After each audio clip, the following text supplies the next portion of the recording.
Pemerintah Kota Prabu Muli memperpanjang pengalihan sementara aktivitas belajar dari sekolah beralih ke rumah hingga tanggal 4 April 2020, mulai dari TK PAUD, SD hingga SMP, negeri maupun swasta.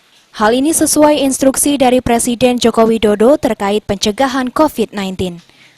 Dengan adanya perpanjangan masa belajar di rumah, Kepala Dinas Pendidikan Kota Prabu Muli mengatakan, setiap sekolah tetap memberikan materi kepada siswa melalui kelompok belajar dengan aplikasi obrolan.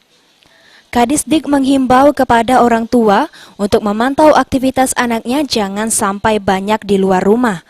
Ia juga menegaskan akan memberikan sanksi apabila ada pelajar yang keluyuran di luar rumah.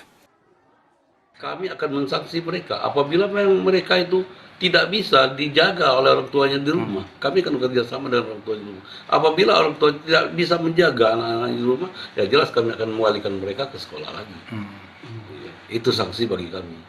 Jadi kami mengharapkan anak-anak kami untuk belajar, fokus belajar di rumah, tapi dengan harapan orang tuanya juga bisa menjaga anak-anak kami, sehingga benar-benar tujuan kita bagi anak-anak kita untuk belajar di rumah itu memang tercapai.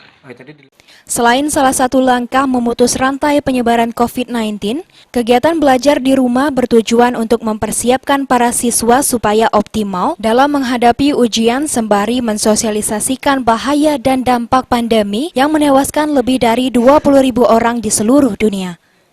Beni Firdaus, PAUL TV.